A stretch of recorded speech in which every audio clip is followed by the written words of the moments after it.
Ассаламу алейкум туугандар, кандайсыздар? Назарыңыздарда кайрадан эле Базары жок каналы. Бүгүн 13 февраль 2023 жыл. Мен Ак Ордодо жүрөм туугандар.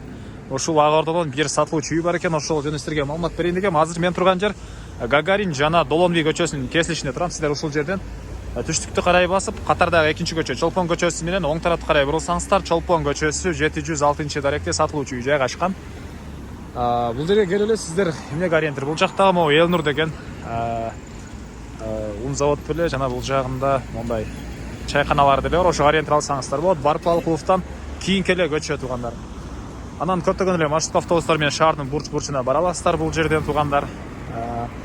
Ак Ордонун чыгыш кире бериши болуп калат. Анда эмесе мен сатылуучу үйгө карай жол алдым. Сиздер лайктан басып өзүңүздөрдү комментарийге жаздырыңыздар. Күн сайын Бишкек шаарынан чыгып аласың сатылуучу үй. Жер участок көргүңүздөр келсе, подписаться баскычын басып кетиңиздер. Мынакей туугандар, келүү жолун түшүндүргөнчө бүгүнкү чыгыштагы сатылуучу үйгө да жетип келип калдым. Бул үйүстүн эң эле чыгыш чек арасы. Мынакей бул жерден башталат. Эң эле батыш чек арасы бул кошунанын могу заборуна чейин. Жалпысынан жердин аянты фактически 5,5 соток. Документинде кызыл китебинде 5 соток экен. Анан Гагарин көчөсүнөн чыксаңыздар эле катардагы экинчи көчө Чолпон көчөсү менен оң тараптыкы карай келе берсеңиздер, ушул үйгө келе аласыздар. Жана ошондой эле түз эле барсаңыздар Тагай би көчөсү, оң тарапта бир мектеп, сол тарапта дагы бир жаңы салынган мектеп бар. Көчөлөр кенен, прожекторлор орнотулуптур, электр энергиясы, природный газ бар, бирок киргизип алуу керек. Центральный канализацияга кошулган туугандар. Эми короосуна кирип калган маалыматтарды берейин. Көчө тараптан көрүп тургансыздардай дарбаза.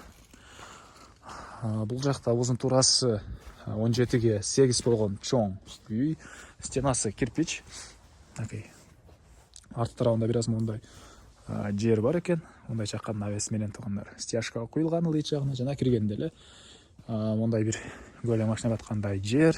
Кошуна болгон чек аралар забор менен тосулган туугандар. Мына бул үйдүн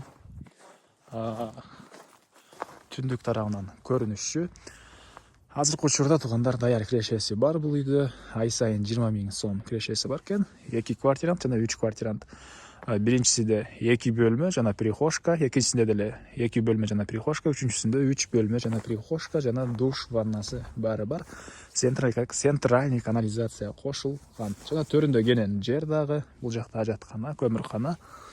Негизинен бул жана дагы бир чоң үй салсаңыздар керем баткандай. Жана бул жагына навес кылсаңыздар деле болгондой деп эле пландарды айтып кетер эми туугандар. Көңүл бурбайсыздар, үйгө маалыматына көңүл бөлөсүздөр. Так, ички тарабын көргөзөйүн десем, азыркы учурда квартиранттар бар болгондо байланыштуу ички тарабын көргөзө алгам жок туугандар. Сүрөттөп бердим. 3 бөлмө, 2 бөлмө прихожкалары менен, бул жакта ваннасы менен. Толук түрдө кирпич. Эмне маалыматы калды? Айтылган бир эле баасы калды окшойт туугандар. Бул үйдүн баасы $60 000 сурап атыптыр. Бул үй ээлери. Анан дагы сүйлөшүү болот. Ээсинин номерин мен экранга эсителдеп калтырам. Кээ бир туугандар комментарий жазып калчу эле. Ички тарабын эмнеге көргөзбөдүң, толук көргөз деп. Туугандар, эми ар кимдин шарты ар кандай, мен ээлеринин шартына карайм. Мисалы, азыр квартиранттар бар болгондо байланыштуу көргөзө алгам жок. Ушундай. Анда эмесе мен сиздер менен коштошом. Кийинки чыгышка чейин туугандар, саламатта калыңыздар.